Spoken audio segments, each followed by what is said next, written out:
Muy buenas tardes, espero que estén terminando la semana de la mejor manera y un nuevo viernes les damos la bienvenida al comentario semanal de Raba Bursátil, en este caso el primero del mes de agosto, y muchas veces me toca venir contento a contarles la buena performance del mercado local. Déjenme decirles que en esta oportunidad no es el caso, no fue una buena semana para los activos argentinos. El Merval en dólares está cerrando en 1930 puntos con una caída acumulada del 6,5% en la semana. El riesgo país está en 450 puntos básicos, también con un aumento de entre 20 y 25 puntos a lo largo de la semana también. Y además, más allá de la magnitud de la caída de las acciones argentinas, tenemos que tener en cuenta que es un retroceso que se da desacoplado de lo que está pasando en Estados Unidos. Porque como vamos a ver en la segunda parte del video, tanto Nasdaq como S&P 500 están cerrando nuevos máximos históricos. Fue una buena semana para la renta variable norteamericana. Lo cierto es que Argentina no se pudo acoplar. Hoy el promedio de los mercados emergentes está subiendo, pero al igual que Argentina, Brasil está mostrando cierto rezago también. ¿Cuáles fueron las noticias más importantes de la semana del mercado local? Las tasas volvieron a las tapas de los diarios. Si bien no estamos en la misma situación de julio de 2025 de muchísima volatilidad y tasas de 3 dígitos, lo cierto es que la liquidez del sistema se vio bastante reducida durante esta semana. Recordemos que el último comentario semanal hablamos de una licitación del Tesoro en la que se tomó un neto de 3,7 billones de pesos. El porcentaje de renovación de vencimientos fue de 144%. El viernes habíamos visto algo de volatilidad en las tasas cortas. Lo cierto es que durante esta semana se normalizó porque finalmente lo que se dio a conocer es que el Tesoro, si bien absorbió pesos, después los depositó en sus cuentas en bancos comerciales y con eso anula el efecto contractivo. Pero más allá de este dato que les cuento y la tranquilidad en la tasa corta, lo que sí estamos viendo es un bajo apetito por los títulos de largo plazo. Todo lo que es la curva dual SER Tamar y también los bonos Tamar con vencimiento a partir de 2028 no cierran una buena semana, cayeron hasta 2,5%, y esto tiene que ver con algo que repasábamos el viernes pasado también, y es que el Tesoro tiene como principal misión y objetivo en estas subastas patear toda la deuda que se pueda más allá de 2028.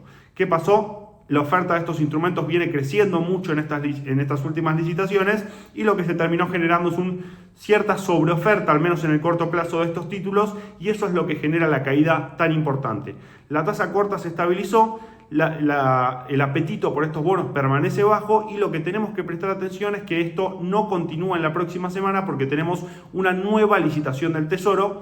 Y en este sentido, otro detalle que nos permite ver que la liquidez del sistema está un poco comprometida es que el Banco Central viene retirando entre 0,8 billones de pesos y 1 billón de pesos de la rueda de repo.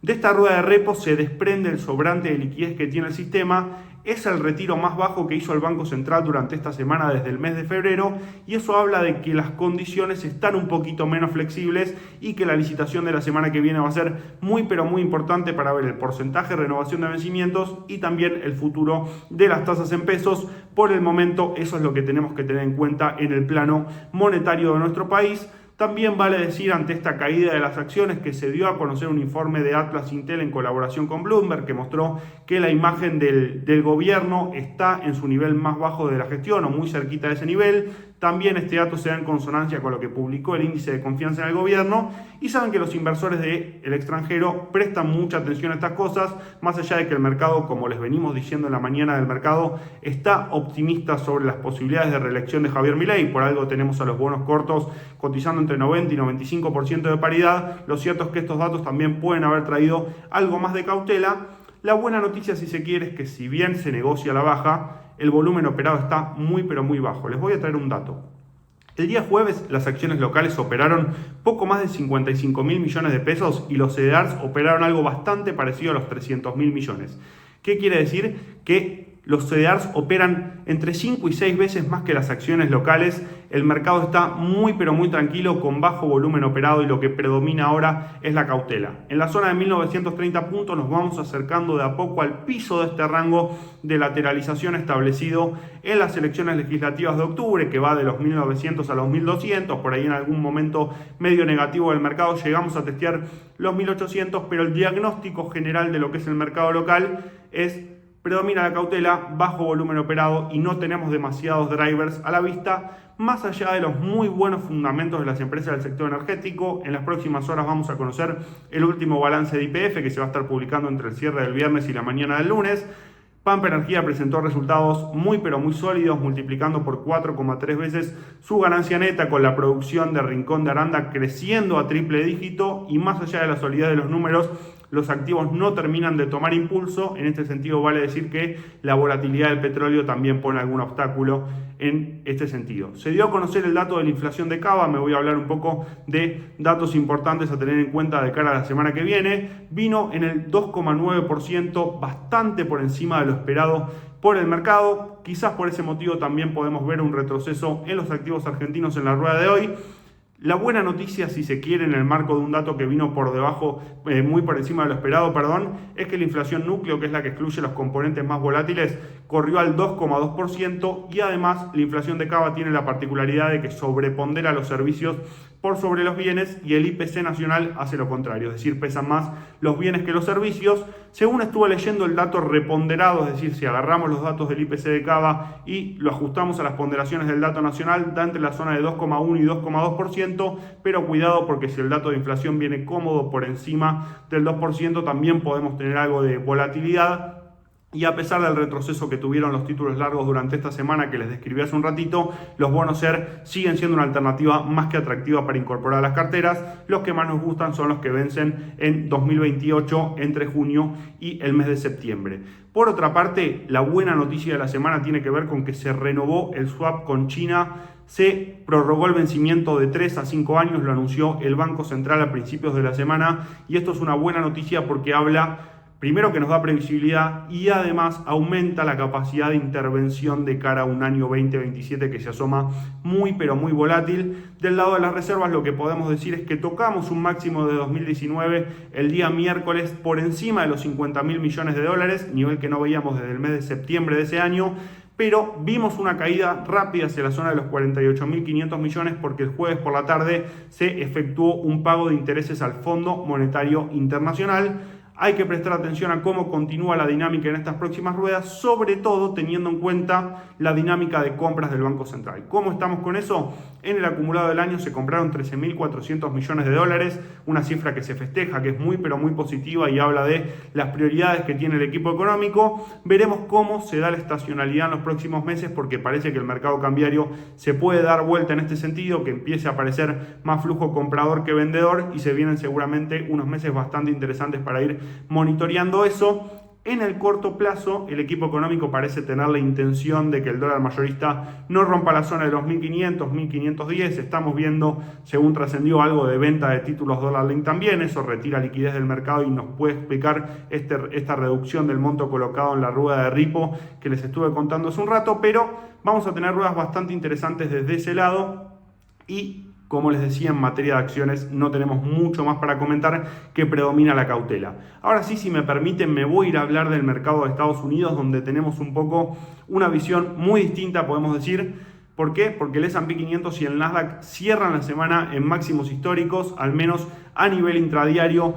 Los balances de las 7 magníficas que estuvimos repasando en el comentario de la semana pasada volvieron a renovar el optimismo de los inversores por la inteligencia artificial. Sobre todo Microsoft y Amazon demostraron que todo ese CAPEX, todas esas inversiones que hay en materia de inteligencia artificial, está dando sus resultados, que se traduce en un aumento muy importante de los ingresos de las compañías. Como habíamos hablado, AWS creció al 37% interanual en el caso de Amazon. Azure, una de las unidades de negocio asociada a la nube de Microsoft, creció 43%, y todo eso además derrama hacia los otros sectores vinculados a la inteligencia artificial, porque, por ejemplo, la acción estrella de la semana fue Nvidia, con un aumento de 12%, está en la zona de $223, logró romper ese techo de $210 que venimos siguiendo hace bastante, por dos noticias puntuales. En primer lugar, porque la empresa reacciona a lo que les acabo de describir. Si el mercado se vuelve a poner optimista en todo lo que es inteligencia artificial, Nvidia se ve favorecida porque es una de las empresas líderes de este segmento. Y por otro lado también lo que tenemos es un anuncio de SpaceX prácticamente mencionando que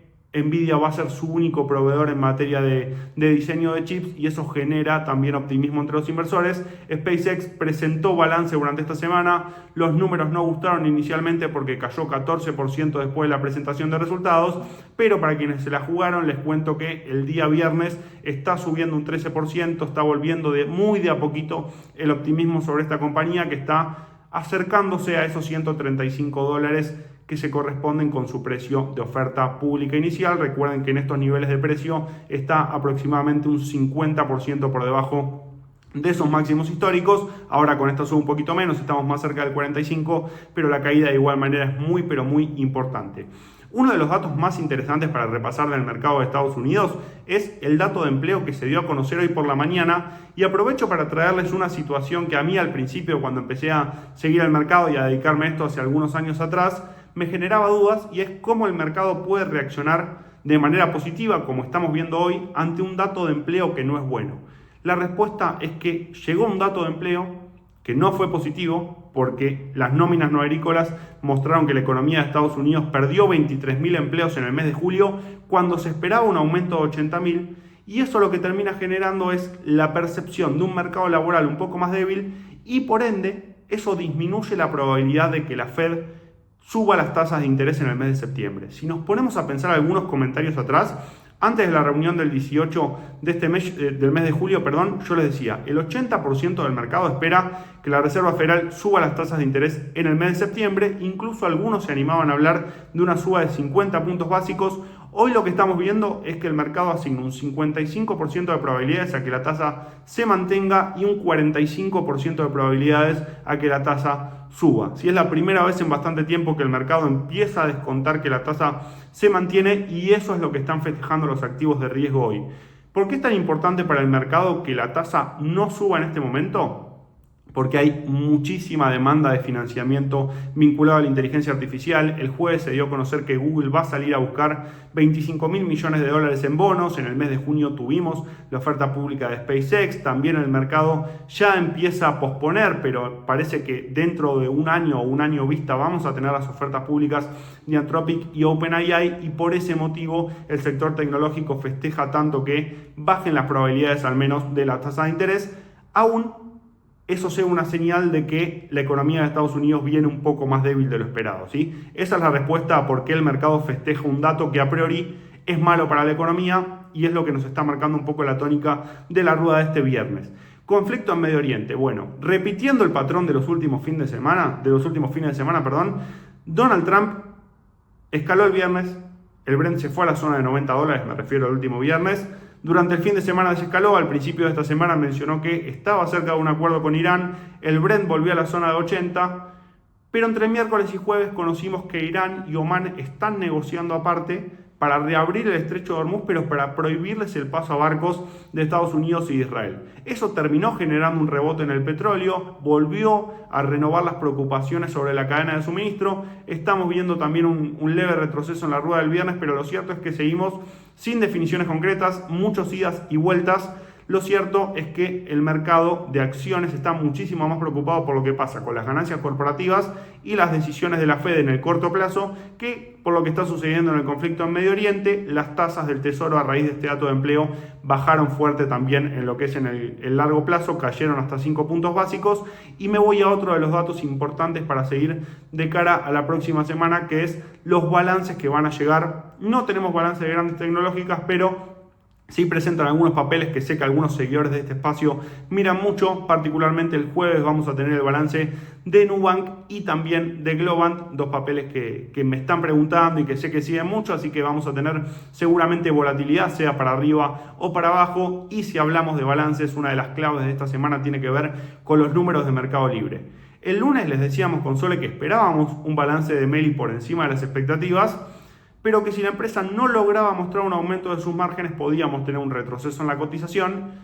Finalmente esa visión se terminó materializando, las ganancias por acción vinieron por encima de lo esperado, los ingresos vinieron por encima de lo esperado con un crecimiento, atención, de 50% interanual. Mercado Libre cumplió 30 trimestres consecutivos con sus ventas creciendo más de un 30% interanual, pero la reacción del mercado fue negativa, las acciones llegaron a caer un 10%, después terminaron cerrando 5,5% abajo.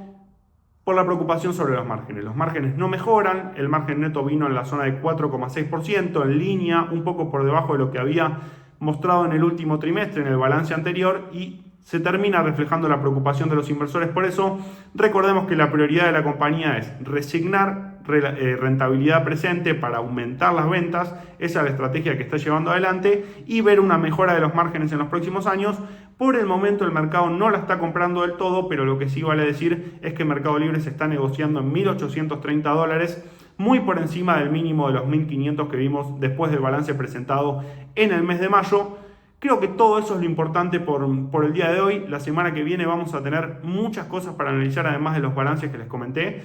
En Argentina vamos a tener licitación del Tesoro y dato de inflación, y en el mercado de Estados Unidos vamos a tener un dato de inflación del mes de julio que es muy pero muy esperado y que también de a poco va a ir influyendo en las probabilidades de suba de tasas de la Reserva Federal de cara al mes de septiembre. Que tengan un excelente fin de semana y nos vemos con Sol el lunes a las 9:45 de la mañana del mercado. Chau, chau.